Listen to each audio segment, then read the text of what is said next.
So as I was saying last year, next year is a really special Pi Day, because next year on March the 14th, 2015, all the dates of that day would actually be arranged to make the first digits of pi.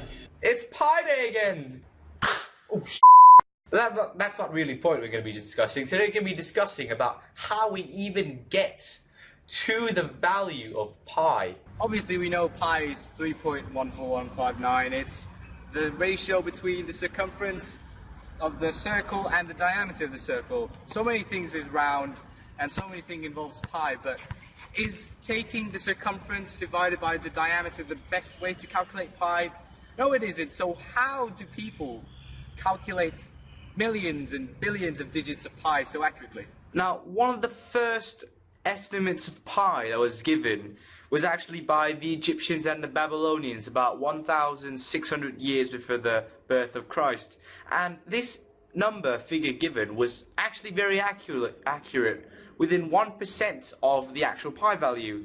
And historians also found data from India about 150 BC of values of pi, which all these three values are given to be rather accurate. And there's also another method called polygon approximation, which is used by Greek mathematician Archimedes. What you do is you draw a circle, and you would basically draw polygons, regular polygons, first on the inside, circumscribed polygons, so that the shape would only have its corners touching the circumference of the circle. You can measure that, and that would be the lower bound of where pi would be between.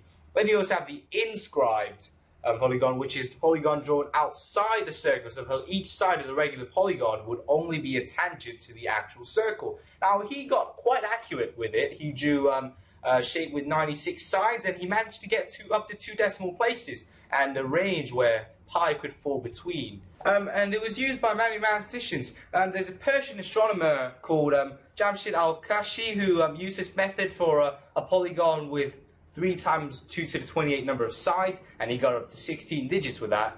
Then the record was broken by a Dutch mathematician called Ludolf van Qualen, who managed to go up to 35 digits, eventually broken by an Austrian astronomer called Christoph Gainberger, who went up to 38, and that 38 digits using a shape with 10 to the 40 number of sides, that remained the most number of pi's we were able to generate using the polygon approximation method, which was not really accurate but that was when the periods when we didn't have computers yet. So the best way was actually using something called infinite series, which is simply a series of numbers that kept going forever, and eventually it would converge. It would get closer and closer and closer to pi. Now, the first of these ones was an infinite series discovered by someone called Francois Viette, a French mathematician. I'm bad at French, sorry about that, who discovered it in 1593. Eventually, there was another equation that came along by a Scottish mathematician called James Gregory in 1671, which involved arctan, or inverse of tan, and it became like how we eventually used to find pi, because it also got us to discover other infinite series. For example, the Gregory-Leibniz series, which produced a series of numbers which converge even faster, and it's good when it converges even faster, because that means we use less calculations in order to be able to find more digits of pi. Now, the current world record for pi is 12.1 trillion digits, and this is found in December 2013.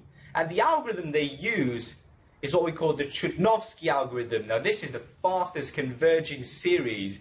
You can go up to 14 correct digits at a time when you are doing finding each new term.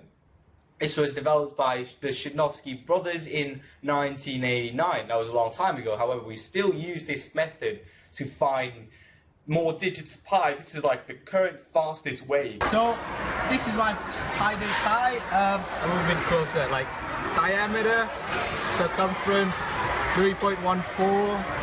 This is a blueberry pie, I don't know how good it is. The price is like 3.1 baht. No, it's not. But I'm gonna...